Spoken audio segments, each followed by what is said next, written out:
Right. Okay, so the meeting is now being recorded. I'd like to once again officially welcome you all to the Consensus in Class, where we discuss philosophy and ideology. As you know, I'm a member of the biggest education union in Europe called the National Education Union. As you know, I'm a mathematics teacher. And I'm speaking to you from Bournemouth in the south of England. On the coast. On the coast, where we are holding our annual National Delegates Conference. So as a district president, I'm also here as a delegate. So I can see the sea through the window to my left. Yeah, so can we. Yeah. and the Golden Gate Bridge. So anyway, so welcome everyone. I suppose we can go straight to the book, which is on the screen. In the past, we used to have announcements, but we've now moved all that to Saturday, when we have announcements, analysis, and news and so on. So we can devote the Thursdays strictly to philosophical and ideological analysis, not only in principle, but also in practice, and see how it applies to Africa. So, so let's move on to the book, which is on the screen, chapter 2, Philosophy and Ideology. And I'm told it's very clear. So I'll start with reading for us. Okay, can I just tell you that CK, which I think might be Brother Carrington, says he's not available. Sorry. Sends his apologies. Right. Okay. That's okay. Our resident physicist. Yeah. So anyway, yeah. So let's go on to reading the book. So I'll read the first. We'll deal with the first paragraph first, and then we'll take analysis. So what we normally do is we read it. We used to read in turn, not just one person reads. We all read in turn, and when we finish reading, we hear people's thinking about the reading.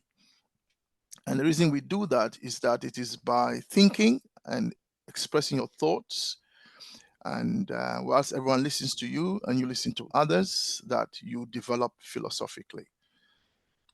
So that is our approach, and yeah, it's a very important part, we feel, of development, because we should be engaged in, if you like, convincing others of the correct philosophical and ideological position. So by verbalizing our thinking, listening to others, and sharing and exchanging ideas, as you're thinking, we grow, and we take the position that everyone's thinking is important. It's not just everyone's thinking is correct, but everyone's thinking is important. Everyone has a right to think, and as we are here because we love Africa and love the African people, we approach one another with respect, with love, professional love, that is, and we are patient with one another. We do not start from the position that somebody knows more than someone. It's not about showing off, it's about sharing and helping. So that's how we've always operated as a class, and we are not about to change that. So yeah, so welcome once again, everyone. Brother Coco, welcome. So I'm going to proceed to read. I'm going to proceed to read the first paragraph. So chapter 2. Oh, Sister Ida, let me make you a co-chair so that whilst I'm not watching, you can, if you need to be, either mute people or help people and so on. Yeah. So I'm making you co-hosts. DJP, also making yourself co-hosts, and also Sister Myra, I'm also making you co-host. Yeah. Thank you. So you can keep an eye on the other things once. On So things. sometimes, Yeah. Thank you, brother. when one is sharing, one can one is not checking charts and other things. So it's just so we have co-hosts, and also in case I get logged out, one of you can take over once I come back, because I have been attacked, sabotaged recently. Okay, so yeah, so let me proceed to the reading. If anyone can quote Brother Pigeon, see whether everything's okay with him, that would be great. I sent him a message, but haven't heard anything. So excellent. Yeah. Perhaps he's just moving. Yeah, thank you. Chapter 2, Philosophy and Society. It is obvious from the foregoing skeleton history of philosophy that philosophy could very easily come to be divorced from human life. It becomes so abstract in certain Western universities as to bring its practitioners under the suspicion of being taxidermists of concepts. And yet, the early history of philosophy shows it to have had living roots in human life and human society. Full stop. Let's discuss that before we proceed, because the foregoing skeleton history is the previous chapter. So it may be an opportunity for us to summarize again that history so that we continue the reading. So I'm going to go around now and hear everyone's thinking on that. I think where I come from is always ladies first, isn't it? So Indeed. So let's hear from ladies first. But we have two ladies, so let me choose which one will go first. I'll go first. Yes. Oh, sorry, we have three ladies. Oh, wonderful. You got Sister Ida, Sister Myra, and Sister Pua. All right, Sister Pua, since you volunteered, Yes. share your thinking with Yes. us on what we've just read. Thank you. I think I'm just sharing the fact that I've enjoyed the fact that the words that I used, that philosophy is risking being a text. Something is cropped up on my screen. I can't read. Okay. Being taxidermists of concepts. I'd never thought, concept could be taxidermists. So I'm thoroughly enjoying that. And I think it's a good introduction, because with the little that I joined in the last time I was here, it's a good summary, because for some reason we feel there's now a distance between philosophy and its existence in human life and human society. That's all I have to say. Yes, indeed. When you consider that the capitalist philosophers are not ready to take capitalism to task, you can understand why they become taxidermists. Thank you for your shall we say, initial salvo because of thinking of our ladies. Let's now go to Sister Myra. Thank you, Brother Kwame. I think what he's saying is philosophy shouldn't be too far removed from reality. So if I take from what I've learned in the first chapter, the idealists think that if you think something, then it becomes material. But when you relate that to real life, that's not how real life works. And when I think back to the way, African thinking, it just used to be our way of being. Maybe that's why we don't even have a lot of written history, just because we just existed like that. It was just the way that we interacted with each other, the way our philosophies were, how we lived, how we thought. We just lived there. While I think it's right to say that the Western philosophy tends to be far removed from what is actually possible in life. And I think it's the same. Really, philosophy is just, it should be a way of being, of living, that you just breathe there and you think it and you see it, instead of some impossible thing to even understand. It's too abstract for people to really then comprehend. That's what I think.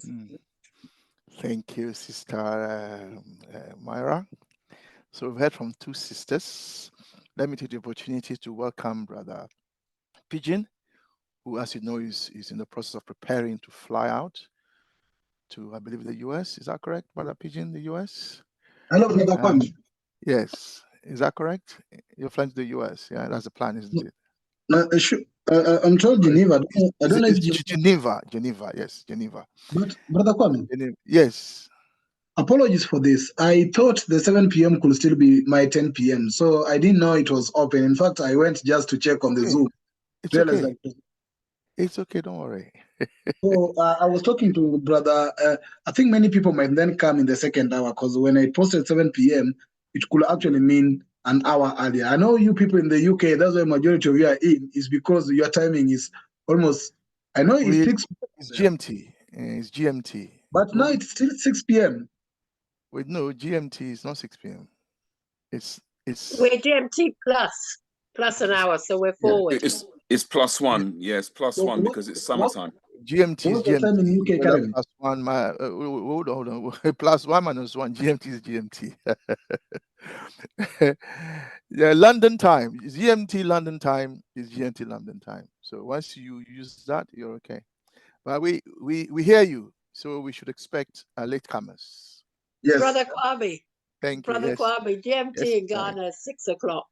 Yeah, but GMT Accra is not just GMT. We're GMT London time. That's what we use, not Accra time. No. I didn't elaborate that. GMT Accra is always different with GMT London because of the time, the 1 hour time difference. So 1 hour, yeah. We always see GMT London. If you go by GMT London, I know it's the other Nkrumah's groups use Accra time because, you know, they believe Pan-Africanism, because of Nkrumah has his roots in Accra, so they use Accra time. But we also, well, yeah, it was here that Nkrumah met George Padmore, so we use GMT time. Anyway, let me take the opportunity. Yeah, so Brother Pigeon, we hear you. So I'll correct this moving forward so that I indicate GMT we talk about is GMT London time, not GMT. GMT I have to correct that. That's all right. So so I'd like to welcome Brother Pigeon, even though he's late, and we accept this explanation. But let me also welcome Sister Pamela.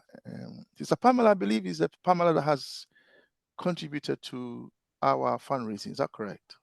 Yes, I have. Yeah. Ooh, wonderful. You can't imagine how thrilled I am that Sister Pamela, who joined us not too long ago, is already putting a hand into her pocket to help our cause. Yeah. Wonderful. Wonderful. Thank you. No, it's just when I saw them, I was amazed. You know, we should never underestimate the African. You know, we are amazing people. So anyway, Sister Pamela, welcome to the class. Brother Coco, I think I haven't welcomed you, so welcome you too, Brother Coco. And I think I will now welcome everyone who is here. Yeah. If they arrive, says he's driving. Yes, he's driving, but he wants to listen to the discussion. Amazing. Yes. Yeah, that's how engaged Brother Coco is. Yeah. So we've heard from Sister Tapua, and Sister Tapua, I believe, was the sister that reminded us that she thought we had enough food to eat. Hence, we had time for philosophical discussions. if I am right. Anyway, you can't do philosophy on an empty stomach. Quite rightly so. So we've heard from two sisters. Let's now hear from a brother, then we can move back to a sister. So let's hear from brother DJ Mr. P. We're sharing our thinking on the first paragraph on the screen. Thank you. Yeah, thank you, brother. Still digesting. That's fine. We can come back to you. It's okay if you want to cool. digest more. Yeah.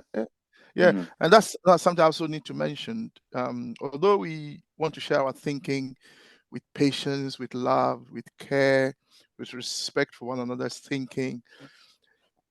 It doesn't mean we can't share dissenting views. You don't have to agree, with everything you hear. You can disagree, but just do it respectfully. But warning, remember, when you disagree, others also disagree with you. So don't be upset and feel you must be defensive. Yeah, we're just sharing thinking. And so if you feel that you're not ready to share, that's fine. Just say pass, and then we will pass and come back to you. I mean, I've done this for so long that I remember brothers and sisters joining us, some saying, what you are discussing is just too much for me. I don't think I can be part of this. It's too high, Then we've got others saying, what you're doing is too low. It's too low for me. I can't be part of this. And then we've got those who have come and have said, well, I'm still thinking through what you're saying. I'm digesting it. So, and they won't speak for lessons upon lessons. And then one day they just explode. So I've seen it all kinds of engagement. So yeah, it's perfectly okay to pass, and then we'll come back to you later. If we forget, when I say we here, I mean Brother Pigeon and myself. We forget, just remind us that you haven't spoken yet. Brother Kokos has his hand up. Not sure why, so let me just ask him before I proceed. Yes, my clients are in there in Aldi shopping, so I thought I'll use this opportunity just to have a word in. Oh, okay. Yeah, thank you very much. The way we used to do things in Africa was that education was all general, all encompassing. And we were not splitting it. We wouldn't say someone is an economist, someone is a philosophy, someone is a... Yes.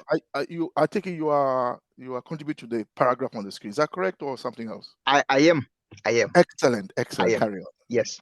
So that's why I'm saying the education was well-rounded.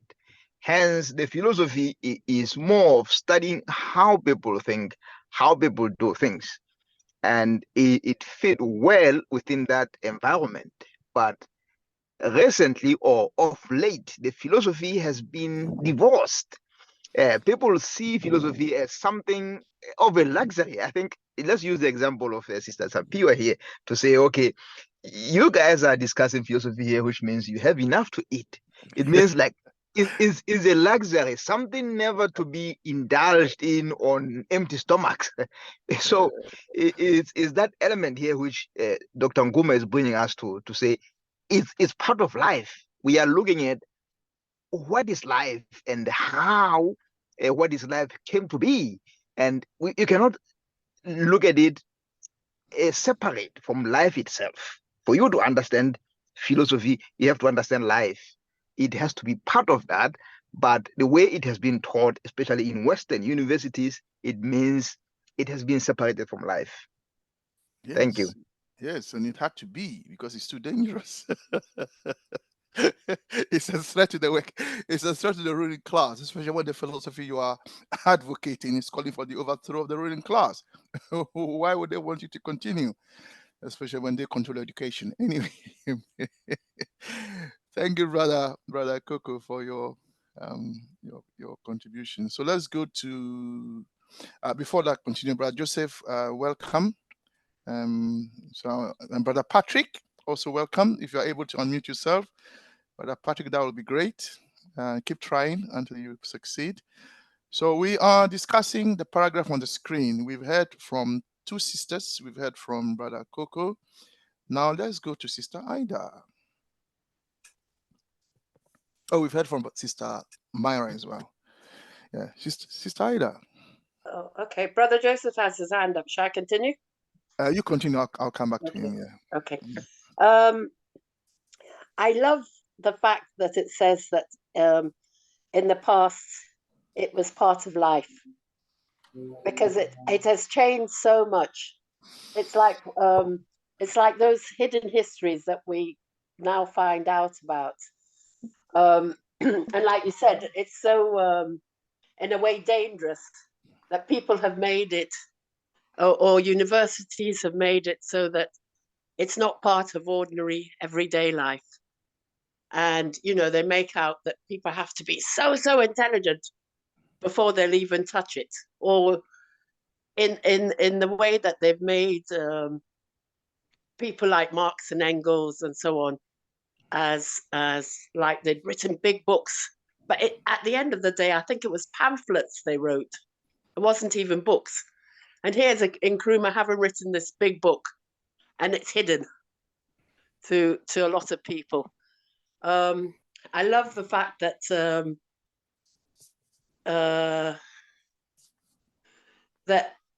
there's a possibility that for those who pursue it, it will be part of life for them. So to me, that seems great. So I think the first chapter was very, very heavy when we went over it, in that you thought, wow, we've done so much in it. And yet we got through it. So I think it's a matter of perseverance, and we'll find ourselves at the end of the book, not in 10 years, but sooner. Thank you. Not that I'm knocking that it took 10 years the last time, but it's impressive that we're going through it so fast. I dispute that history, but it's which history? The 10 years or the because there was a gap. There was some years gap between when we finished at Clapham South, and then when you got online.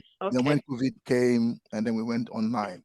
There was some years gap, and I traveled to Uganda for a while, and since when I was there was never a class. Okay. And that's because I was sharing, since I was away, the class couldn't continue. So we use 10 years, but it's just an exaggeration. People would just want to, but still, it's nice to laugh. People want to laugh. You know? Yes, exactly. but the basic premise is correct, that it took us a long time to finish reading, and that was because we had to take our time to understand what we were reading. Yeah. And Brother Patrick, who is here, is not unmuted himself. He was one of those who came to the physical meeting. I think he's the only one here, apart from myself, who attended the physical meeting in London in Clapham South. Right. So let's now hear from. Well, in fact, let me just continue a bit then with what you just said, because it's nice that at the end of the book it was like, would we go back to the beginning of it? And now that we are at the beginning of it, we realize how, wow, there's so much to this book. So it's wonderful that this time it's actually gone on YouTube. That bit is really good, because anybody can pick it up wherever, or can pick parts of it and can realize that it's something that is important even today. So thank you. Yeah, no, you're right. So yeah, and I mean there were complaints that why read the same book? But the book on philosophy is the book. Everything else revolves around the philosophy and the ideology. And there's a sense in which our Saturdays has now been devoted to another book titled Africa Must Unite. So that is, although we don't read a book on Saturdays, our Saturdays are actually devoted to Africa Must Unite. So before we continue, since Sister Joan Kimani, our resident legal expert, if I may call you so, welcome once again. Brother Joseph, since your hand is up, please feel free to speak. I just want to say, good day to everyone, whether it's morning, evening, or night. Good day. I just want to say we need to clarify the time, because there's some people like my Brazilian colleagues promised to come on. In fact, I just called one of them, and because he was supposed to come on 3 o'clock my time, because based on conversation I had with Comrade Pigeon, that our time will not change, notwithstanding that the British time was changed, and the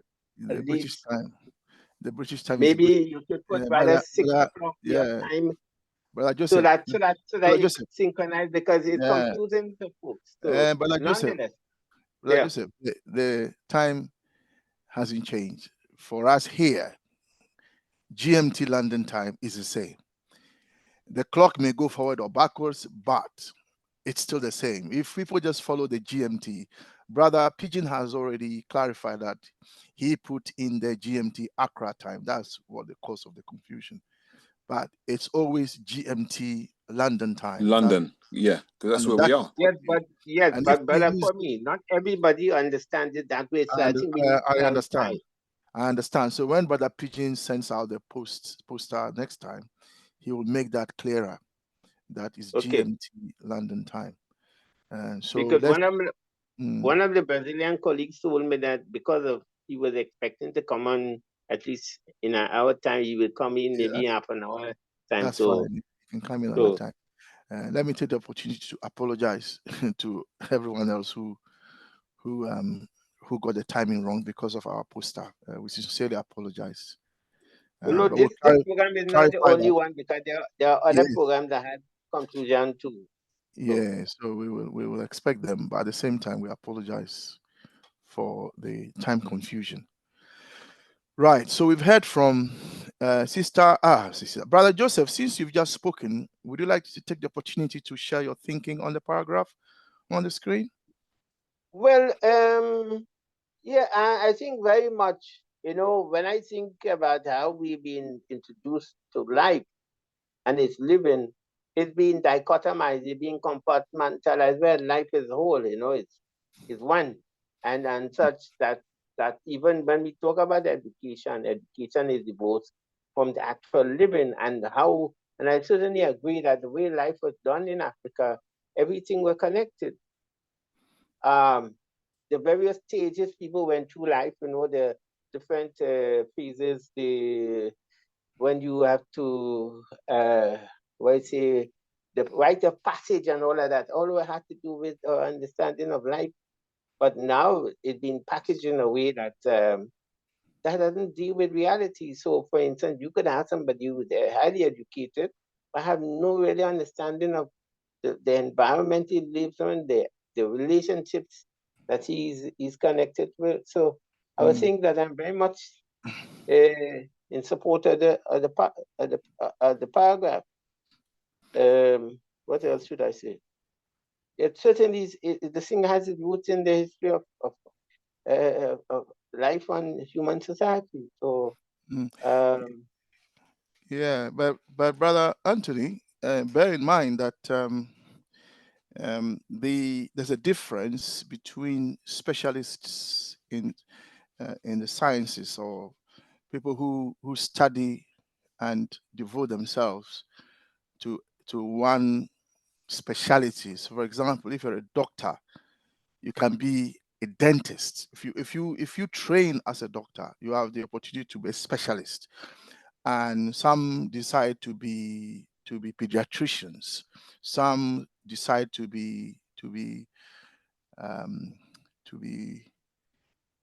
look at teeth, dentists. Some decide to be eye specialists and so on. So when you read medicine, you can specialize in different areas. Similarly, when you do law, again, you can specialize. Not that I understand that very well, but you can be a barrister, you can be a solicitor, and so on. So there's a difference between that and being a government. So when you're a government, you deal with the total life of the people. So you don't have the luxury of compartmentalizing life and say this is law, that one is history, that one is this. When you are in government, you look at the totality of life. So it is in that sense that we have been introduced to philosophy, because philosophers approach philosophy from the standpoint of life, in terms of the sense they wanted to change life. But that's the same with if you're a government. It is true that some governments can ignore aspects of the people's lives and so on. That may be so, but it's not that they ignore all aspects of the lives of everyone. It's just that they specialize on all aspects of the lives of their clientele, or those that support them, or if they are elites, only the elites, and they ignore the rest of us. So even governments do focus on life as a whole, So I just want to clarify that there's a difference between if you're a scientist or a learner or a specialist and you specialize in a particular area, because you can't be an expert in everything. And so Yes, when God need to make decisions, they invite specialists on particular areas. Yeah. yes, but I understand that, and we have to understand that, for instance, before the split between religion and politics in Europe, which have influenced us a lot, everything used to be in one. Now it's they had to divide, and of course the conflict between the two, science and religion. And similarly, what have happened, what have happened is that, for instance, it is said that in the East, I hope I'm not changing the conversation, in the East, there's only one illness. As far as the East is concerned, I mean, like China and so on, there's one illness. Whereas in the West, you can have there are 14,000 classification of illness. When I say one illness, meaning just from a philosophical point of view, that the person is imbalanced. So you find out what is causing the imbalance and you treat it. But there, in the West, especially in the United States, the same thing happened, like all the different regime of treatment of people with sinus. And what is done in the States is slightly different to what is done in Europe.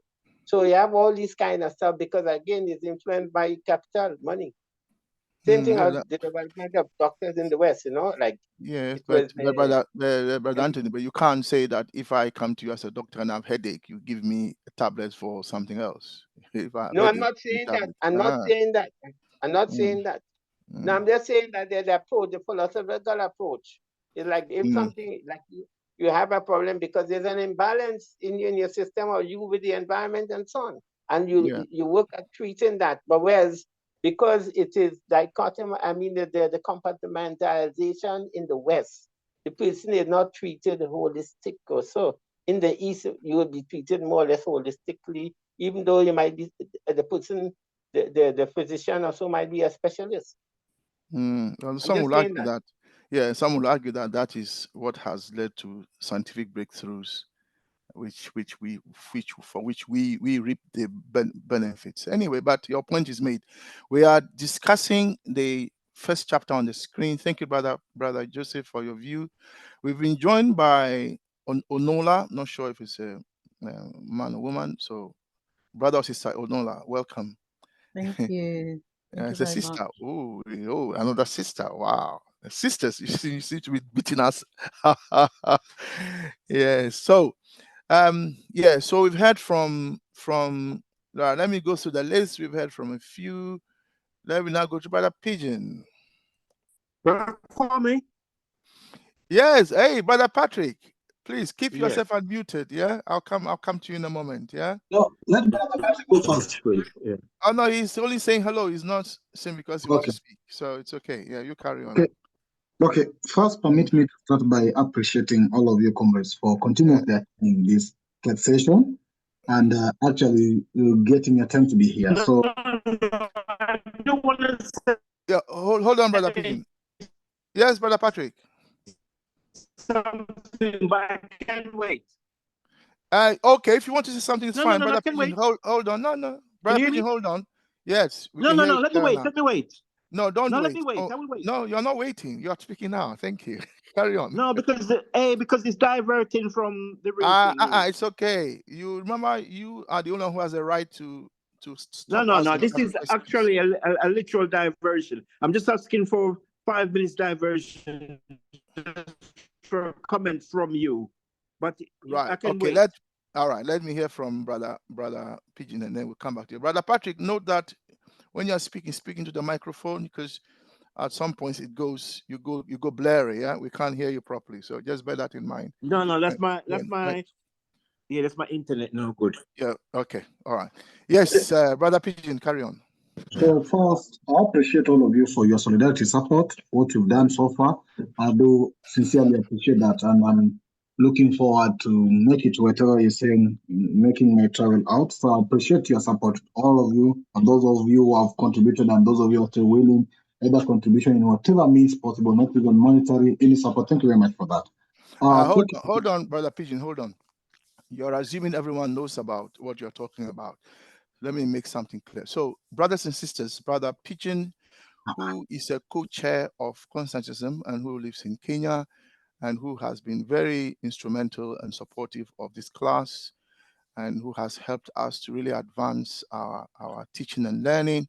For example, in terms of putting our videos on YouTube and so on, has the opportunity to travel to Geneva to be part of a discussion that, as Pan-Africanists, we should be interested in, and ensure that our voice is heard.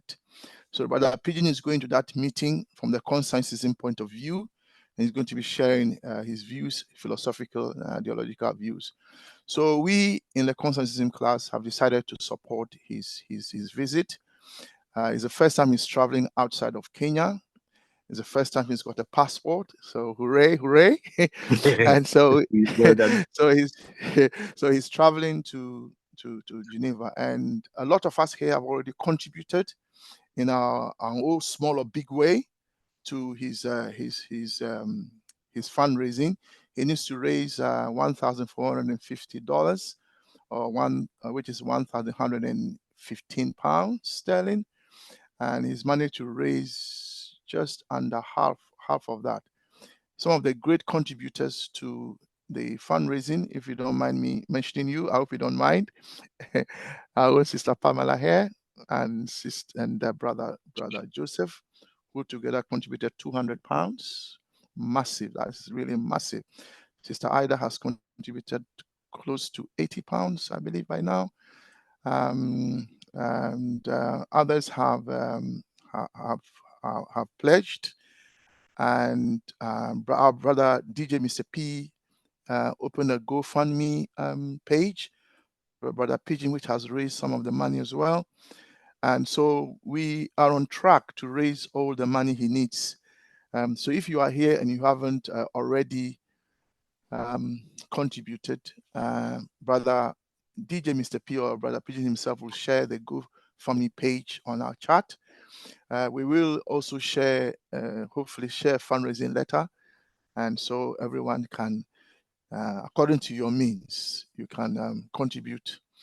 I am myself not contributed yet. I will. Once I see what the balance is left, I will then chip in, so that I make sure that he definitely goes, because we are determined that he goes. So anyway, so I just thought I'll make that clear so everyone knows. So I'm not assuming everyone knows about that, because there's a tendency to assume everybody knows about it.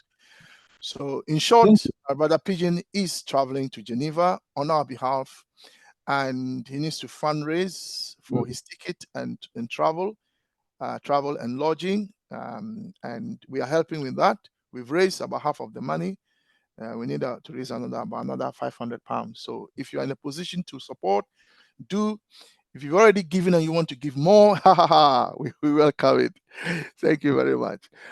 DJ Mr. P, I know your hand is up, but do you want to speak before Brother Pigeon continues, or is that you? I just wanted to add to what you. Yeah, carry on, sir. Yeah, I just wanted to add onto what you'd said, onto what you're saying. Thanks everybody for your contributions so far, for us to get Pigeon off to Geneva next week. So far on the GoFundMe, I'm pleased to say we've had 11 donations totaling £225. Wow. Yeah. So it's coming together, a little slow, yeah, but it is coming together. In the last hour alone, we've had £60 donated. Wow. So I do ask, if you're going to make a contribution, please do it to the GoFundMe. Reason being, when people see people donating, it encourages people to donate more.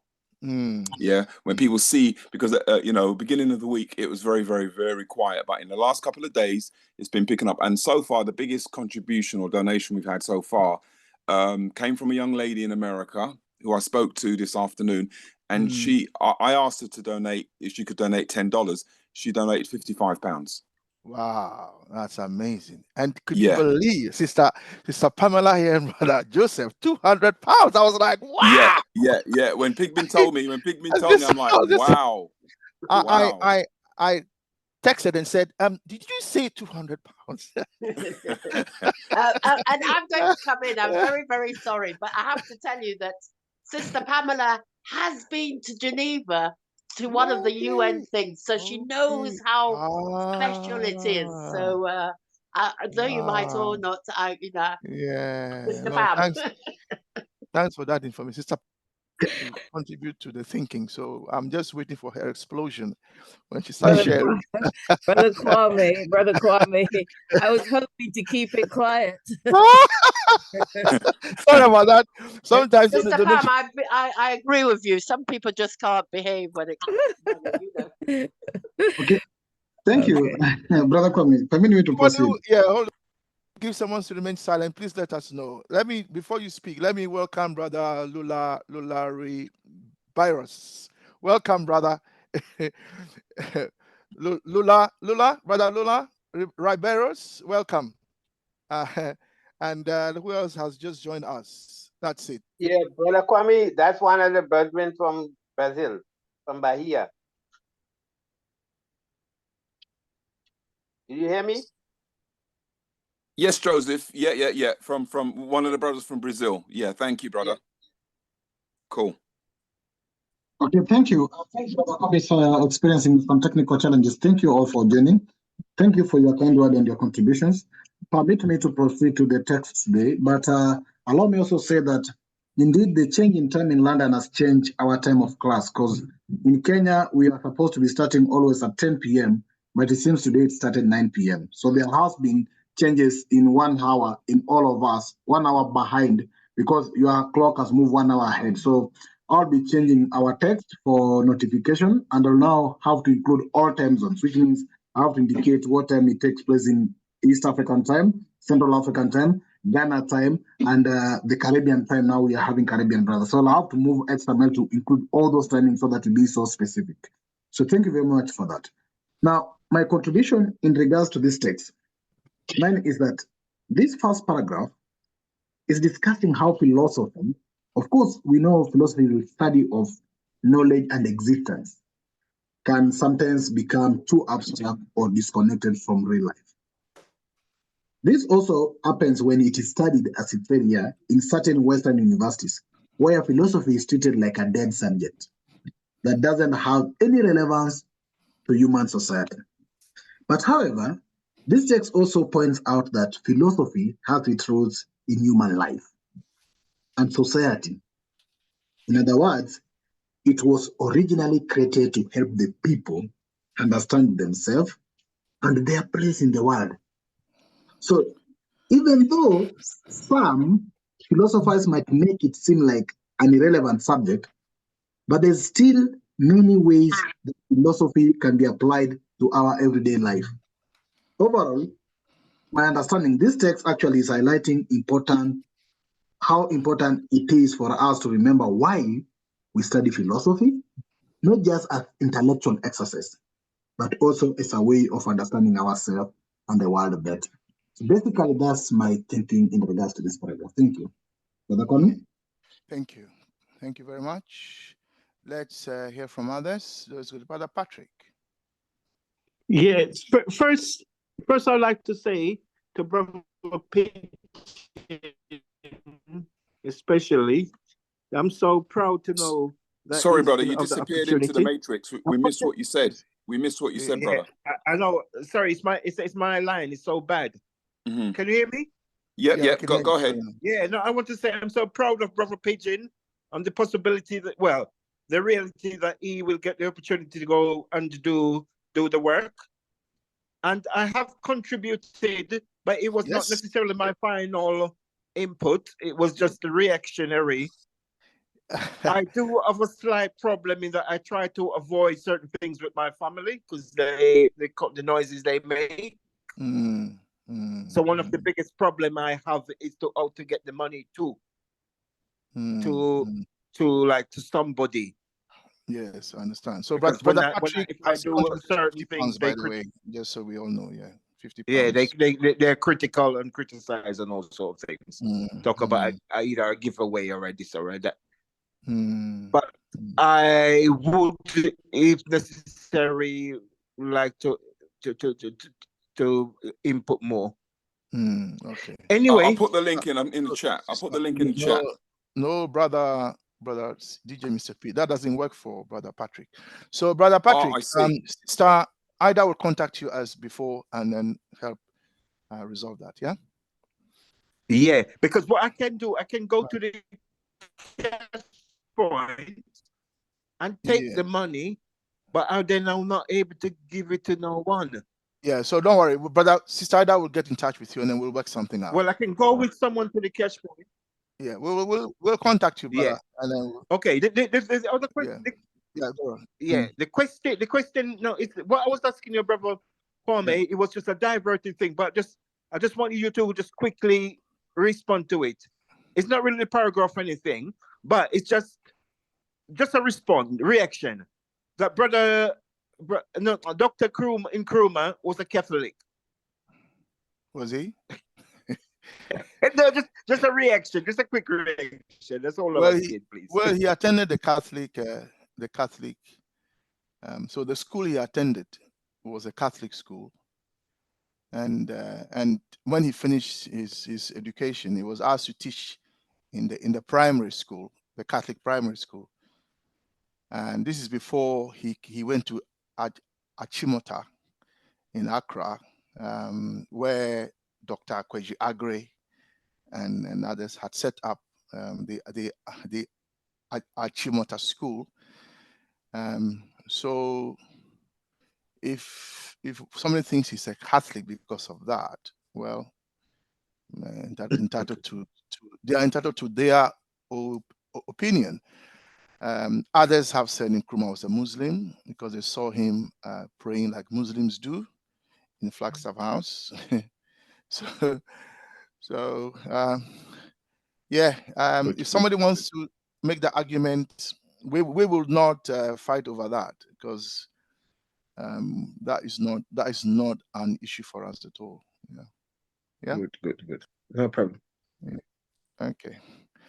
Right. So, Kwame, can I come in? Yeah. Can I come in with that a bit slightly? Sorry if I may. Yeah. Yes, sorry. It seems to be the same people talking all evening, but still. No, don't worry. We're going to hear from everyone. Go on. The thing is, in Ghana, a lot of the schools, the younger schools, are more often than not, quite a lot of them are Catholic.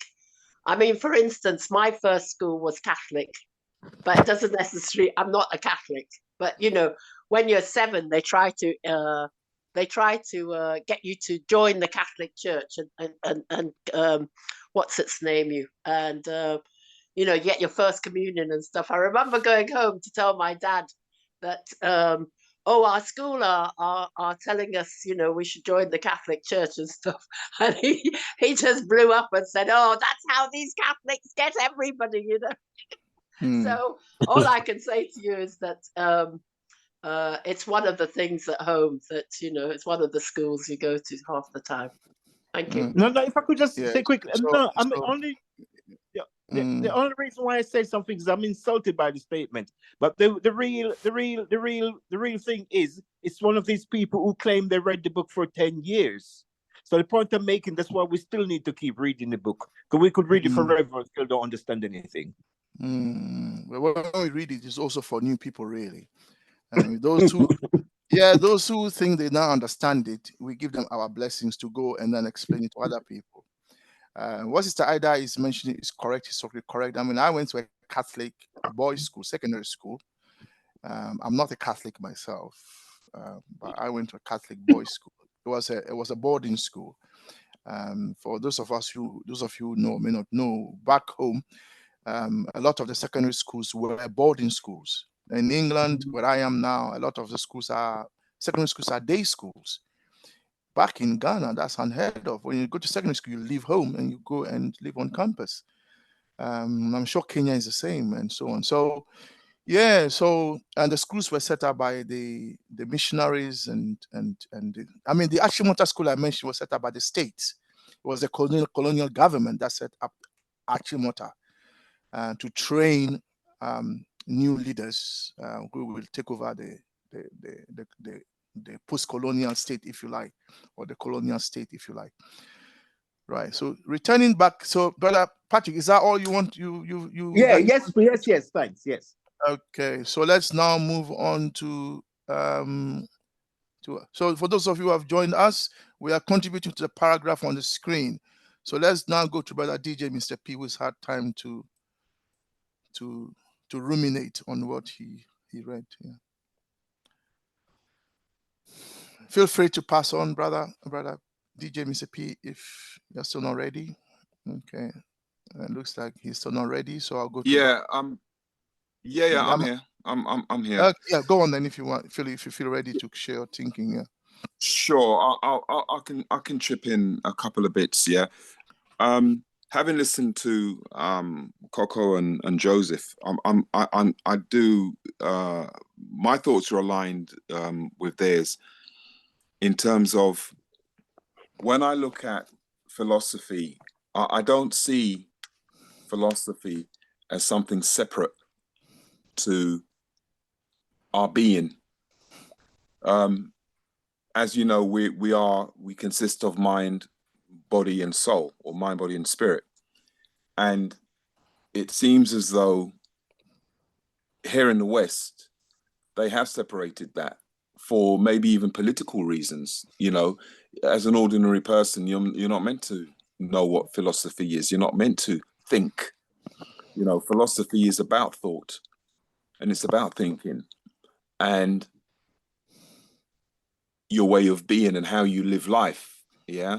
So these kind of things are left for the more, and I say in quotes, professionals, or the more astute, or the more the people that are higher up in the echelons.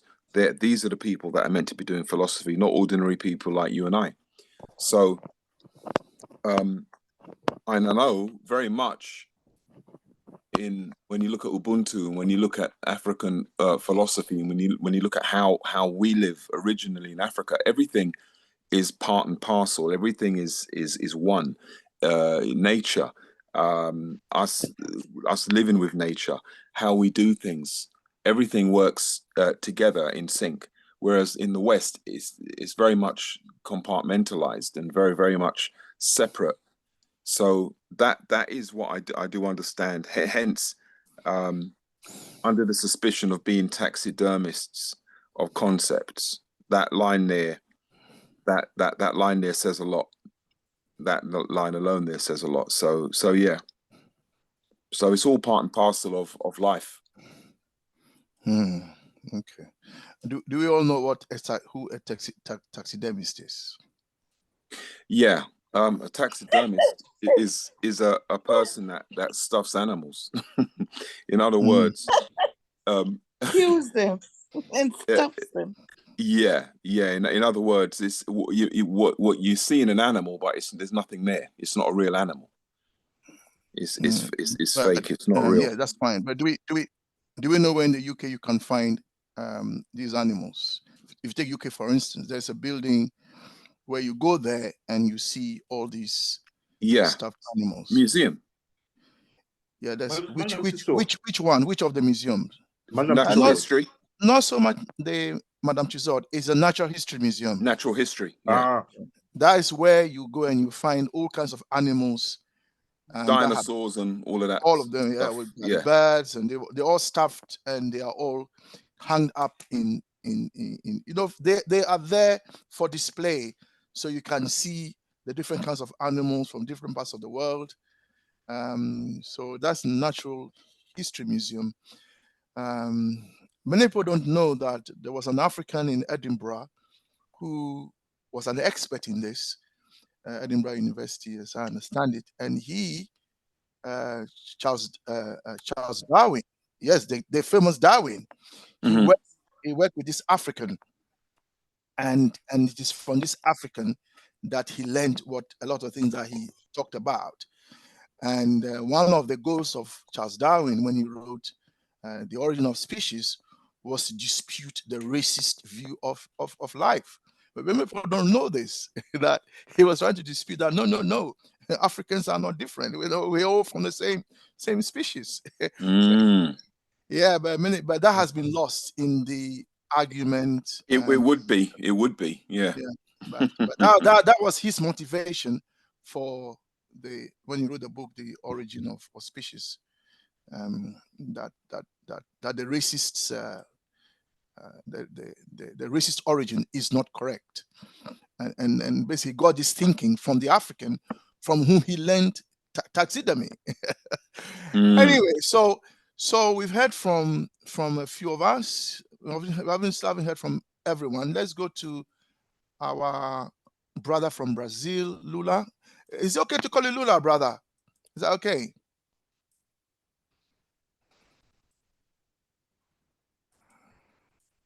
He doesn't seem to have a mic. Oh, let's see. Oh no, of course not. Right. So, but he's hearing us. I hope he's hearing us, though. All right, let's go to Brother Decking. Brother Decking Mauli. Yes, for me, Mauli yes. means God exists. For those who don't know, that's a video of Mauli. Yes, go on, Brother Mauli. Okay, I'll pass it on for the meantime. I just joined. So. Okay. All right. We've got Brother Honorable Madondo joining us. Pigeon, does he ring a bell? Did you invite him? Because I know he doesn't seem to have a mic anymore. Mic I know him. I know him. Okay, all right. So we've heard from those who have mics, except Sister Onola. Sister Onola, share your thinking with the paragraph on the screen, please. Now, Sister Pamela, if I come to you, you want to pass, that's fine. Sister Onola first. Sister Onola, can you share your thinking, please? So in this class, we share our thinking on what is on the screen. And feel free to pass if you're not ready to share. Sister John. Sister, I think Sister, okay, so Onola is not ready. What happened to Sister Joan? She seemed to have disappeared. Let me follow up. Yeah, Sister Pamela, feel free to pass if you want, but please share your thinking with us. Thank you. Brother Kwame, I'm passing. My excuse to speak is that I'm not well. Okay, yeah, no worries. Have as many excuses as you like. It's not okay. not a problem at all. All right, thank you. So I think we've heard from everyone on my screen except myself. We've got one hand up. Honorable Madondo has also dropped off. We've now got Tobani and Kube, but no mic as well. So Brother Lula, Brother Joseph, Brother Lula has no mic. I'm sure you are in touch with him to sort that out. We've got Sister Tapua and Brother Joseph's hand up. Is it okay? Can I share my thinking before you two speak, or do you want to speak now? Yes, you can go ahead and share your thinking. Yeah, Brother Joseph.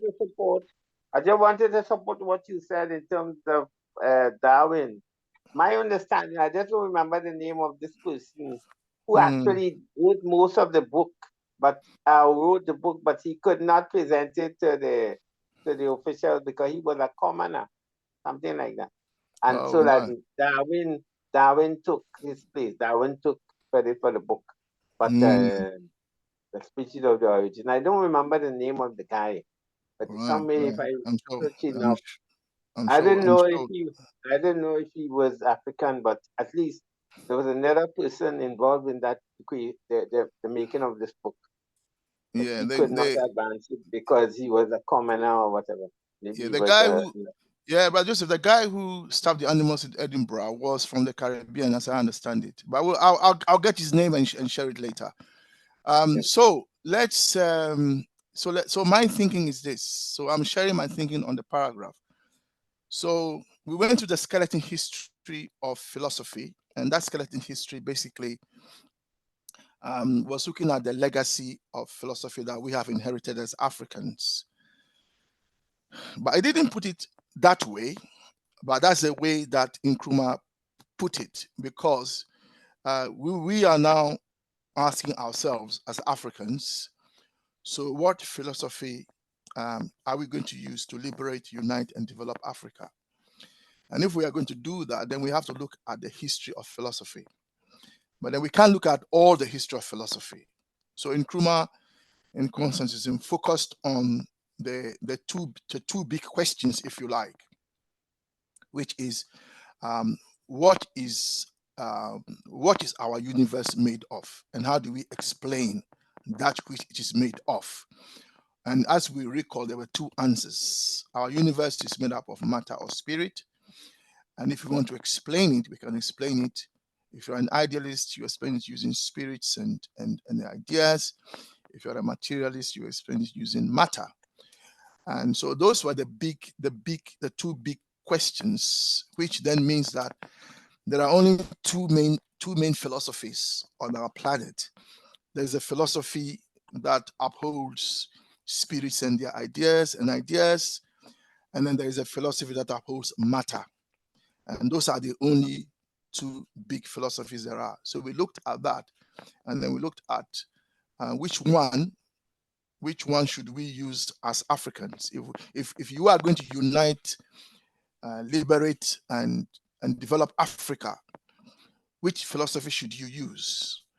And the Pan-African fathers, focusing now on Nkrumah, who led the decolonization movement.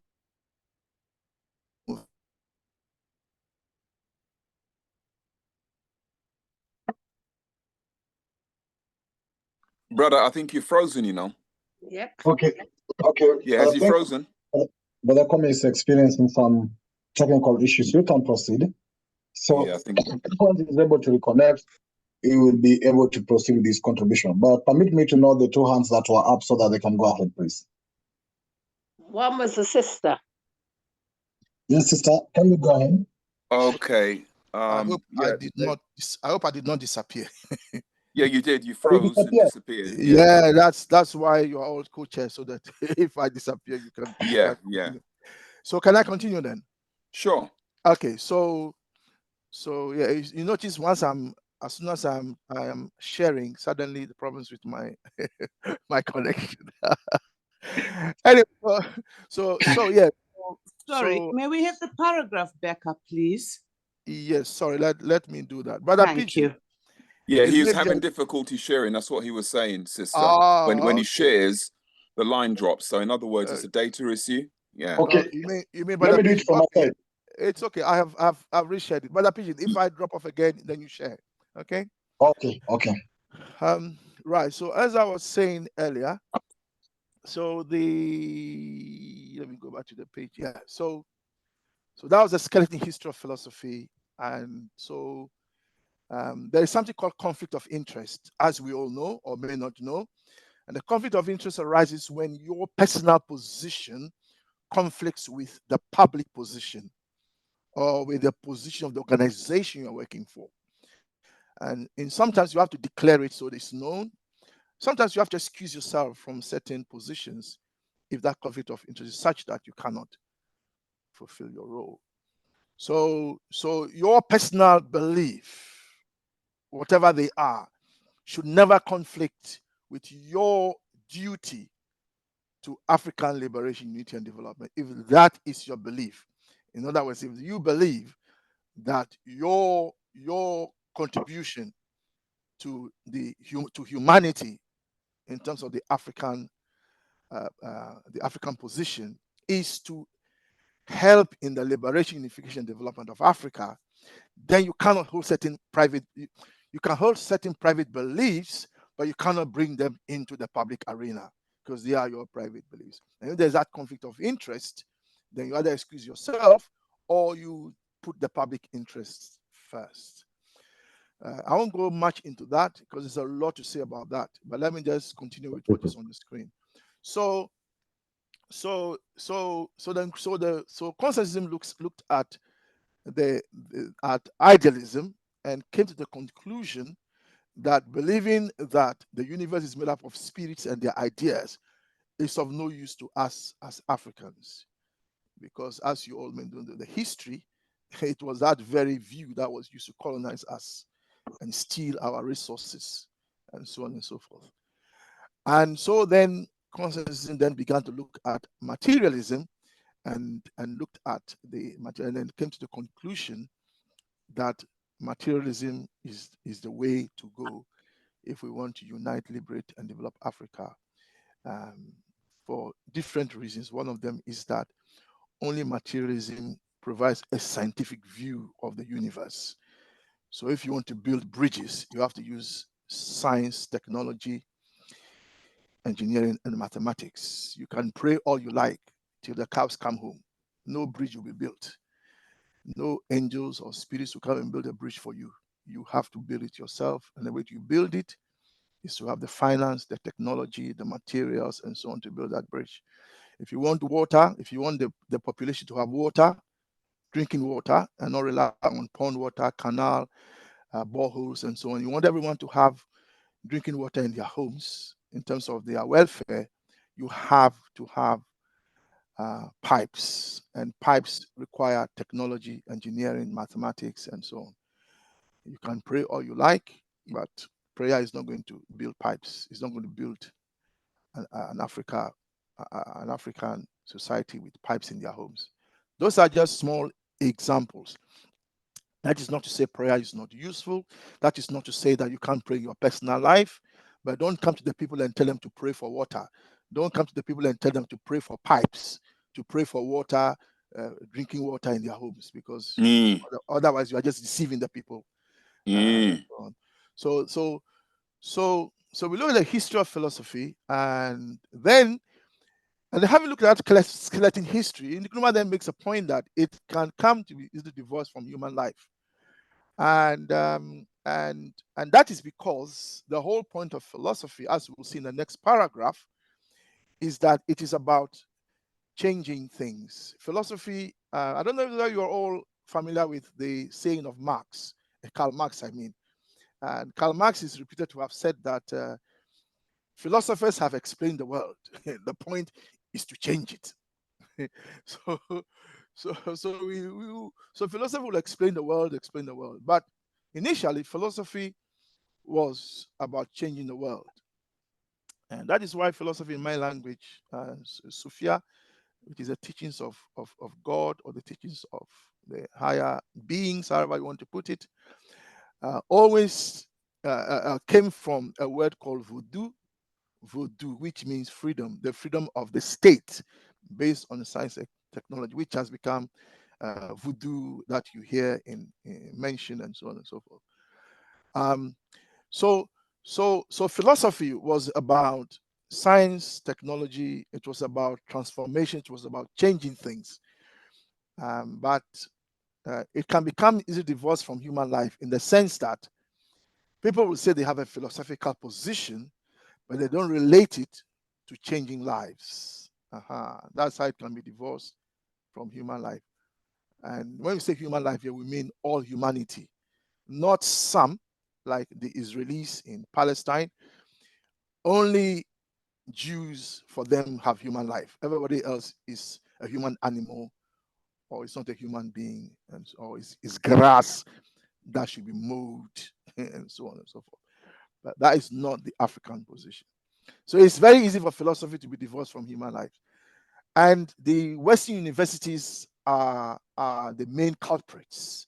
Why? Because it is in Western universities that you go to study philosophy.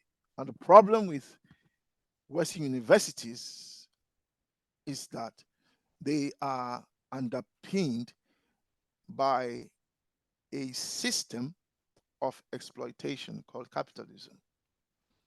And that is where they get their resources from.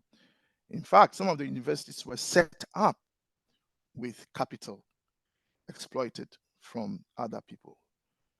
So you would have heard recently that people went to Cambridge University and damaged one of the paintings there, because the paintings was of Balfour, the guy who made the declaration, the Balfour Declaration. But he's not the only one. There are other paintings of other capitalists who also operated in Africa, where paint has been thrown over them and so on. In fact, in South Africa, they had to remove the statue of one of the capitalists. I mention this to say that some of these universities were set up by capitalists. And so if that is where they're getting their money from, then they don't want to rock the boat. So the way they teach philosophy is like, as Nkrumah explained, like they are like taxidermists of concepts. So they have all these big ideas, law, philosophy, freedom, equality, but they are just words. And they are like, so when you go to a museum and you see these animals, stuffed and hung up for display, that's all they do. They just stuff concepts and talk about them, but they never relate them to real life. So you will never hear a philosopher from University of Cambridge or University of Oxford or any leading Western university who comes up and says that the philosophical position is this and that and that. I mean, look at what is happening in Palestine. Even go back to apartheid. Agora, tô Which ouvindo. how many philosophers came forward and said that the philosophical positions that all life are equal, therefore this is wrong, that is wrong, or have gone on the airwaves as philosophers to champion the ordinary people? Very few. And as we see later in this paragraph, they don't even think that that is their job, as we'll see later towards the end of this chapter. Sorry. So that is what he's saying there. And that's the problem with Western universities, that when they teach philosophy, they teach it so you get a degree in concept. They don't teach it so that you can go out there. Like, for example, if you go into university and you read accountancy, you come out, you join an accountancy firm, you become an accountant, you practice accountancy.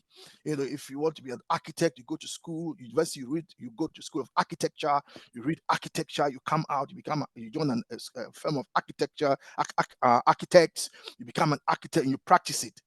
When you're a philosopher, which organization do you join so you can practice the philosophy? Maybe you can join Amnesty International, and so on. Maybe.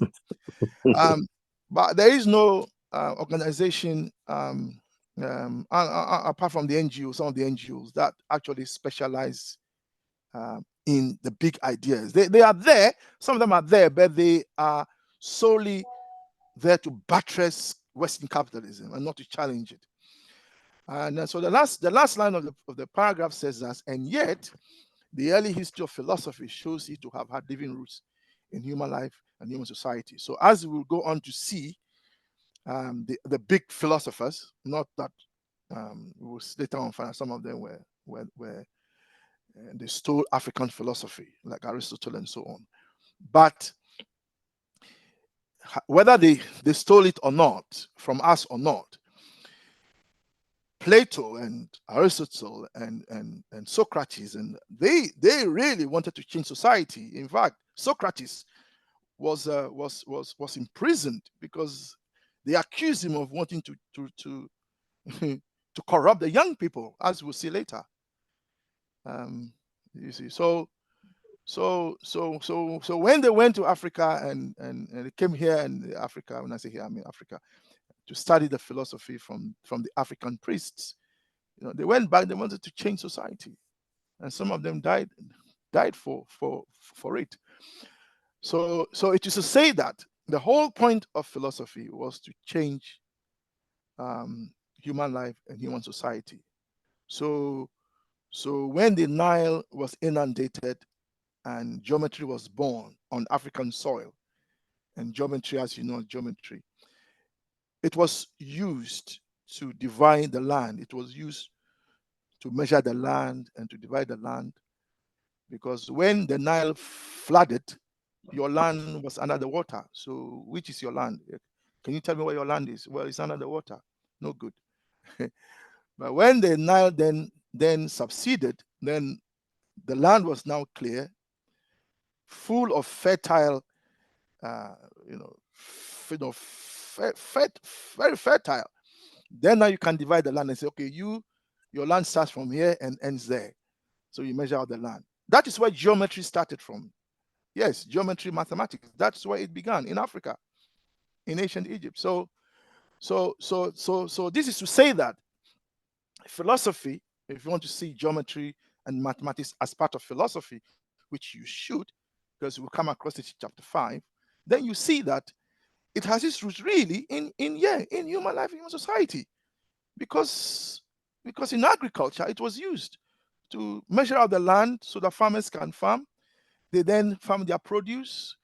Then the state then tax them. So taxation, and then setting up, storerooms. They had their own storerooms then to measure the wheat or whatever they grew. They then, store them. So this is about life, and that's what philosophy was about. Geometry and all these learning that the West inherited from us. All this was about human society and human life. So that's why Nkrumah is drawing to our attention that philosophy, in its early history, has roots in living roots in human life. Yeah, human life. The word human, I know, is a humao. The humans. The humans. So the word human, as you know, could have two meanings. Could be hue, color, and man means human beings. So people of color, if you like. If you want to change the word hue, H-U-E, with the E removed, roots in the life of colored people, as they called us. Because I remember that they all came. Every group of the human race comes from the black woman. I shall pause there. So that is my contribution to that paragraph. Can Sister Tapua. Yeah. Yes. So what I said in the past is that when I'm sharing, like I'm doing now, then I'm also sharing. It tends to conflict. So that's why I let Brother Pigeon share when I'm sharing. So, because when I'm sharing, I like to just share not as a chair. But sometimes the discussion, sometimes the discussion is very deep, and therefore I need to come in. And so anyway, I finished my contribution, so I can continue sharing now. So Sister Tapua, so we've got some hands up. Brother Pigeon, how many hands do we have up? We have two, Joseph and Sister Tapua. Okay, I'm happy, Brother Pigeon, that you chair for a few more minutes. Yeah, a few minutes. Newsflash! We've just had a £25 donation come through for Pigbin. Oh, wonderful! Thank you. So we're at about £250 right now.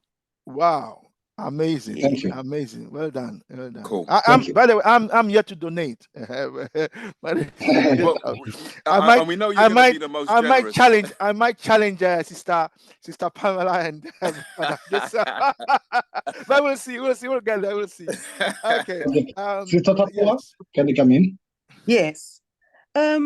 I think I'm taking in a lot in terms of application to human life and human society as Pan-Africanists, because of the platforms that I've been on where Pan-Africanists have been, I'm beginning to think that amongst us, we have taxidermists of concepts, because our challenge is, lovely. I love that. some of us want to go back to the Africa that was and start from there and staff those concepts so that they look like real animals. And yet what I'm getting is we need to look at African life and African society today and start working on how best we can move from where we are. So if we are going to be Pan-Africanists, practitioners who are not looked at suspiciously because we're trying to go back 100 years, go back 200 years, wherever you're starting from, and try to pull things from there. Yes, we need to acknowledge the past. We need to learn from our past, but we need to make sure it's relating and it's helping people, human life, African life now, and African society now. Thank you. Can I? Yes, Brother Kwame. Yeah, can I come in there? Now you Please. put it. Yeah, Brother Sister Tapua, you put it very nicely. And that is why we say that in this class that there are three types of Pan-Africanists. There are the Pan-Africanists who only look to the past. They're not interested in the present or the future. And we link that to, we say sometimes that they are also conservatives. And then there are the Africans who are only interested in today, in the present. How can I become a millionaire today? How can I become a president today and make a lot of money and leave money for my children? So those are partly what we call the liberal Pan-Africanists. A lot of them are in office. They are presidents. They are not interested in the future of Africa. In fact, none of them, as far as we know, has called a conference of Africa, an African conference, like the way that our grandparents did, our parents and grandparents did, where they called a conference on the African continent. They say, come here, let us discuss African unity and African going forward. We have presidents who will say they believe in, for example, the East African community having one government, and they've been in office for 30 years, but they are still presidents of their own small country. Even in their own, that East African region, they haven't managed to bring the governments together. All to say that there's a second type of Pan-Africanists who only look at the present. They're not interested in the past so much. They're not interested in the future of Africa. They're only interested in now and how much money they can make now in office and so on. Then the third type of Africans, that is us, the radical Pan-Africanists. Now we are interested in the past, yes. So you notice that I brought in the past. We're also interested in the present. Yes, we're interested in how Africa is governed today. But our overall focus is in the tomorrow of Africa. So we are interested in how Africa can be totally liberated going forward, how it can be united going forward, and how it can develop going forward. So since you've mentioned the Pan-Africanists, like you've said, I thought let me bring this into to clarify things so that you see where we stand as Pan-Africanists. That yes, the history is important for us. Yes, and so is the present. But we say that once we're looking at the past and the present, let's use the past and the present, some say Sankofa. Let's use that to build a future for us and for our children and our children's children. Yeah, thank you. And that is what separates us from the others. I mean, there are Pan-Africanists who are only interested in ancient Egypt and who are only interested in the past, and that, I mean that's fine. We can get them to come and give us speeches on history. We welcome that, but we will not end there. Yes, that is me finished, Brother Pigeon. Yes, well done. Okay, thank you. Thank you. Sister Tapua, do you still want to come in, or I move to Brother Joseph? You can move to Brother Joseph. Thank you. Thank you, Brother Joseph. Yes, Brother Pilgrim. Oh, certainly, Brother Kwame, you really helped to expand on the idea, because one of the things that is lacking is substance in a lot of us. I don't mean on here, in terms of how we see the world now, how we understand the world, and what is the action that needs to be taken. And a lot of time, as the sister says, it seems as though we want to go back and stay, in the past. But was interested that two things here, quickly. Interested that you mentioned Socrates, but you didn't mention, you said that he was in prison, or so he was not only in prison, or he was also killed. He was given the poison to drink.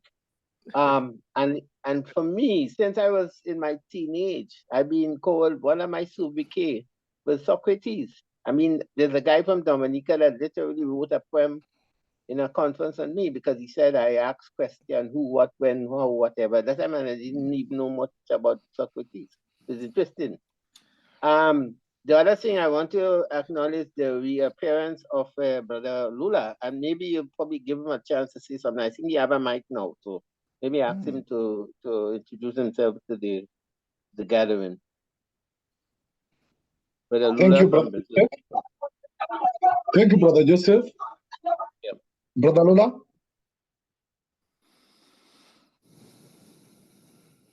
Brother Lula, kindly proceed if you're able.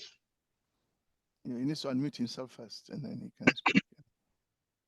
Brother Lula, can you be in a position to unmute yourself, please? Okay. Yes. Okay. Yes, my brother here from Brazil, and I'm feel very honored to join my roots, my brothers from all and Africa. sisters. Yes, and sisters from Africa, England, Caribbean, Brazil, and food. Know this meeting here, and I just compliment your idea, your philosophy. The past, we don't know our past, we cannot plan any future. So in somehow like in the society, the man who's really want to look forward needs precisely to know his past and all his strategy, all his way, come back into the present days, and then he can clearly see the situation the world live, and we can do something for improving our life and lives, and to emancipation, and to I most here to listen because, and to thank you all, and also thank you to the Brother, can you turn off your video? Turn off your video, because the line is very bad. Okay. You may save data if you turn off your video. It's on. I don't know why. With the audio you can listen. Correct. But, yeah.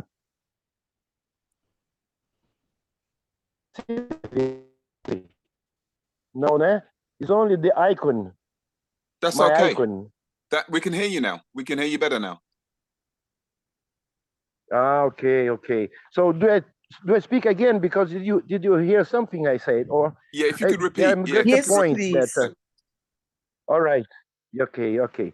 Yes. First, I'm very proud and very honored to be here with my brothers and sisters that come from around the world and spread in the world, from Africa, from England and Europe, someplace in Europe, and Caribbean and Americas. And as a compliment what you said, that we need to know our past. When we know our past, we can see the future. When they don't know the past, he's like a garbage in this society. So it's very important we know our history, our real deep background. As far we know our background, as further we can see the future and plan and fight for emancipation, because we can see all the trajectory of our ancestors to get us in this point nowadays. But I'm here more to listen, and it's very interesting. Just the point I want to say, and I keep on listening. All right. Thank you, brother. Thank you. You're most welcome. But there we've been discussing this, that our next African Liberation Day preparation will actually have to have the face of the Caribbean diaspora and then the Africa in the next phase, so that we can have a conversation on liberation. So we are planning on that, and we are looking forward to bring more of our brothers, especially in the Caribbean, in all islands, from the Reunion Island, Dominica Island, all other islands, so that together we can have a proper conversation as a people. So thank you very much for coming in. And sisters. Yeah, brothers, sorry. Brothers and sisters. Men, please don't forget your sisters, your wives, your aunties. They are part of the army. Yes, indeed. Okay, thank you very much. So we are looking towards to that, and I do appreciate Brother Anthony now trying to bring to us, or Brother Antoine or Joseph trying to bring to us now the people from the Caribbean, and we are looking forward to expand this conversation. So welcome, comrade, and we are looking forward to more comrades from the other side and the comrades in diaspora and in the continent, because we must have this conversation. So thank you very much. Any hand up? Let me check. If there is no hand up, I'll wish to see somebody might come in or interested to come in. But I also had some questions, probably an input that I wanted to ask Brother Kwame, if you can be able to help maybe explain some. Yeah, carry on. In a process to help us a bit. Yeah, carry on. Okay, when we say that philosophy, of course, had roots in our society, the key question I'm interested to ask is that you see, they are saying that we don't have to study philosophy just as a text, intellectual text, but rather to see it as a tool to understand our history and to make us have meaningful conversations, you see. But people think that philosophy is just exchange of questions and answers, as how people would be saying, is just asking questions. But I think those questions are also geared to what there is. So as we ask questions, we go deep to look back to, we question so many things that help us understand where we're coming from. And this more of, as our brother said, is historically. Because when you start questioning, it's like you go back, understand the past. But somebody, of course, said in a text that I shared with you that philosophy is asking questions, theology is telling stories.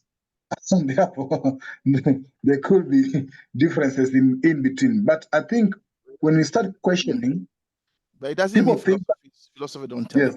It doesn't mean philosophers don't tell stories. They also tell stories. It just depends on what they are dealing with. Yeah. Yeah. Because to my understanding that I'd shared before is that I think at this particular moment, this chapter is saying that we need to actually understand how philosophy has changed over time. But also, we need to check on the value of us returning to its roots in order for it to have more relevance to our lives today. So I think, from my understanding, I think this is very important to us. That irrespective of these Western universities trying to bring this abstract thinking or trying to make philosophy appear as it is, but it is very important that we go deep to understand. Because you see, when Nkrumah said in that introduction part that colonial students were exposed to various philosophy and ideologies, probably philosophies, and some did not question it. I think that's where in the introduction, some did not go extra mile to question them, and they took them as either the universal truth. But those who went extra mile to question it, actually, what Nkrumah now says, those who seek knowledge in order for emancipation and liberation, then went further to question that type of philosophy or that type of knowledge, so that they could be able to have clear to beyond what is in text in order to be equipped enough to liberate and emancipate Africa. So you don't have a question for me then? Yeah, there's no question for me in what you've said. Yeah. Could I ask a question in relation to? Yeah. I think fits in there. Yeah, hold on, Brother Patrick. Brother Pidge, you don't have a question for me from what you've said. Yeah. So basically, we looked at the history of philosophy. We've come to the conclusion that materialism is the way forward. So that should be our public philosophy. Our private beliefs can be there, but that's our public philosophy. It doesn't mean that all Africans must be materialists, but the leadership must be materialists, because they have to use science and technology, engineering and mathematics above all to try and organize society to meet our material needs. Because our material needs as Africans is one of the key problems of today. That's where the poverty is. Now, the point of philosophy, this is what this paragraph is saying. The point of philosophy is that it is interested in human life and human society. It's not to say that the abstract is not important. Of course, the abstract is important, as we shall see in chapter 5, when all our discussions is then put into abstract mathematical terminology. It's not saying that it's not important, but it's saying that the Western universities abstract from human life. In other words, they separate the problems of the people from the philosophy. They don't link them. In the example I've given, if you go to university and you study accountancy, you go and do BA accounting or BA education. When you come out, you go and train as a teacher, and then you become a practicing teacher or a practicing architect or a practicing accountant or a practicing dentist. Yeah. But when you go to study philosophy, what do? You don't. Philosophy students do not generally look at the world and say, okay, and there's a problem here in the world, let me use philosophy to fix it. So there's no practical application of philosophy from Western universities. That is not to say that they can't do it. They can, but they don't. And the reason they don't is because they do not want to rock the boat, or they don't want to bite the hand that feeds them. And Western universities are fed, as you know, by the capitalist system. So their philosophy is to uphold it. I mean, I read economics university as well, and in economics, I mean, some of the amazing nonsense was told us. I mean, for example, we were told that capital, labor, and land, labor, capital, and entrepreneur, all four are the sources of value. Yeah, complete nonsense. Of course, it's not true. You know, the source of value is labor. Yeah, because it's labor that creates. Even the capital you're talking about was created by labor. The entrepreneur was born by a woman, was sent to school, and is also a creation of man, if you like, in that sense. So labor is the original source of value. Now, all economists believe that, from Adam Smith all the way to Marx. But because Marx had a political agenda, suddenly it became a problem. And then they created a new economics. It used to be called political economy. Then they created a new science. And guess what? They call it economics. To separate the modern theory that wanted to uphold capitalist exploitation from the original political economy that all the great economists, or you might call political economists, upheld, from Adam Smith to David Ricardo, then to Karl Marx. You know, those were the three great political economists. You see what I'm saying? And then they created this new science, you know, and this were then taught in universities. So when you go to university and you read economics, you can't change the capitalist system, because the whole point of economics is so you can support it and defend it. So if you become a defender of market economics, and then you begin to talk about the fact that the markets, you must leave everything to the market, and so on. That the market is a source of value, that you must privatize your economy, and all that kind of nonsense. Yeah, and that's because they are trained to uphold the system. They are not trained to defend the needs of the ordinary people. They are not trained to fight for the ordinary people. That's why some of us became what we are, because we didn't believe in all that nonsense. We didn't think. Some of us didn't think it was our job to defend white capitalism, when it is exploiting our people, our environment, stealing our diamonds, our gold, turning our women into carriers of water and hewers of wood, becoming beasts of burden in Accra and other capital cities. Boys coming out of school selling dog chains and handkerchiefs and all that nonsense. We didn't think that was the purpose of economics. So for some of us, we rejected it. The same way Nkrumah said in the introduction, that some of the students rejected what they were taught in the universities. But then we have those who accepted it, like the liberals, the liberal politicians and the conservative politicians. They accepted it, and it is those who are defending the system who are now in office. I need to stop there, otherwise I'll just go on and on and on. So okay, thank you. I wanted to ask you a quick question on that, please. Brother Joseph. You are, Brother Brother Patrick who was Brother, asking. yeah, Brother? Kwame, you're right. In fact, recently I heard, I just happened to listen, was just flipping live on the thing at YouTube, and I heard this guy made a statement, and which really stayed with me. He said all Western economics, mainly, he said all economics, and I thought he was referring to Western economics, is meant to keep Africa in its place.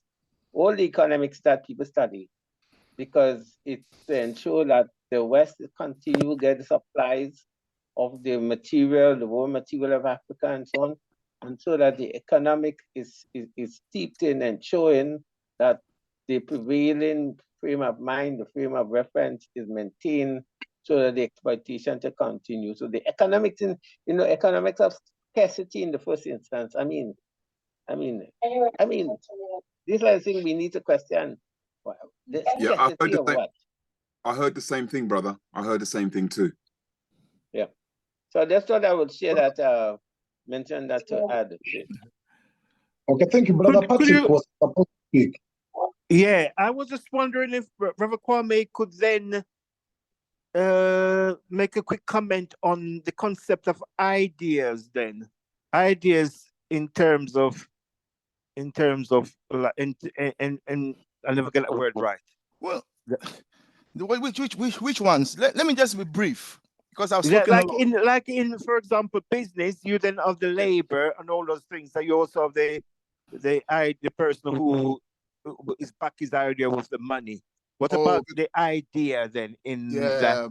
Yeah, Brother Patrick, because of time, I won't be able to go into. But certainly, when we come back to this paragraph and the next paragraph, I can expand. But in terms of in terms of ideas, I mean, the central question, the central point is this: that philosophy is meant to change the world, and Western universities, because they are based on the capitalist mode of production, will not do that. I mean, there was an African Caribbean who came to, was it Cambridge or Oxford, and he did his research into a book called Slavery and Capitalism, and they wouldn't publish it. They didn't want to accept his thesis. Anyway, so I mean, so that is the main point, that you can either go to university and become someone who upholds the exploitation of Africa, or you can go to university and come out as someone who wants to know the past of Africa, understand the present, as George Padmore did, and then work with Pan-Africanists as he did with Nkrumah in order to build a new Africa, which he was doing as part of the African Bureau. But a lot of Africans have relinquished their responsibility. I mean, they as we they don't question what they are being taught, and we will see more of those when we go to the next paragraph. We shall see, yeah, and the concepts, equality and justice, freedom, yeah. I mean, I live in a country that says there's freedom of this, freedom of that, freedom of expression, yeah, and yet they have a program called Prevent. And if you are a Muslim student and you are saying that what Israel is doing in Palestine is wrong, yeah, you are put into that program because they say that you are being an extremist. Yeah, you are an extremist because you are saying that what Israel is doing is wrong. So you're an extremist, and yet you have British firms selling arms to Israel. They are not extremists. It is the student who expresses his or her view, and yet the same country will say that there's something called freedom of expression. All I'm trying to say is that, in that sense, the concept is just like a stuffed animal hanging in a museum. It's not being applied to real life. Brother Pigeon, let me stop there because otherwise I will continue and continue. I need to stop. Okay, thank you. So we are having 1 minute to go. And as usual, we actually stop right on time, or exactly by 9 p.m. GMT London time. So let me know if there's anybody. A minute, please. If there's nobody, then I'll just like to bring our. Could you tell us what's happening on Saturday? Do we know yet? Have we decided? Apart from there's going to be a meeting, do you know what the meeting's about? Maybe probably I could suggest, Brother Pigeon, that we play that thing from Nassim Yusuf and discuss it, because it has implications for even what we're discussing here. Okay, we'll make a decision by tomorrow. I'll share out what we'll be discussing tomorrow, because we had agreed to take a break on the Haiti and maybe have it the next weekend. So we'll share what we'll have to discuss by tomorrow. Don't worry. So just be aware that I'll share it in advance by tomorrow. But in regards to our class today, Pigeon, can I mention that the standing discussion in our Saturday class is a conversation around unification, liberation, development of Africa. That is our standing discussion. So I just want to remind us. Yeah, thank you very much for that. Any topics that we do discuss actually should just be in line to that. Yeah, should just be in line to that discussion. So no problem. We always share. We've discussed Putin a bit, but even when we discuss it, is in the same angle of liberation, unification, and development of Africa. So don't worry. We will actually give the specific topics tomorrow, but know that our objective for the Saturday is actually unification of Africa. So just bear that in mind. And I'd like to say that we looking forward to have an interesting and very insightful chapter 2. Having finished philosophy in retrospect, now we are moving to philosophy and society. It took us around 6 to 7 months to finish the chapter 1, philosophy in retrospect, and we are ready to spend all that it takes to understand chapter 2, because I believe that it's actually a wealth of knowledge. So be with us. If you're joining us now, I'll ask you in the chat box, kindly share with me or get in touch with me so that you can be able to be a part of our broadcast list or be in our WhatsApp group so that I can get in touch with you anytime. Sometimes I fail to share this in all WhatsApp group I'm in, but let us be together and invite more brothers and sisters to come on board as Brother Joseph is doing and anybody else. So let's be actually ready for this conversation, and let's actually be here to learn and also share our thinking together so that we can grow our thinking together. So thank you very much. And without wasting my time, I'd like to bring the class to an end unless there's any objection. Brother Kwame? That is it, brother.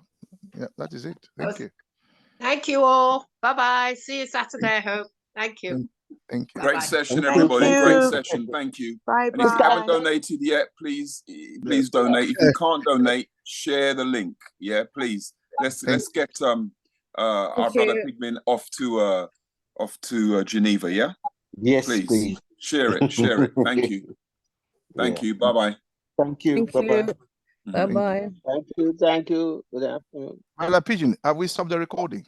I think we need to stop the recording.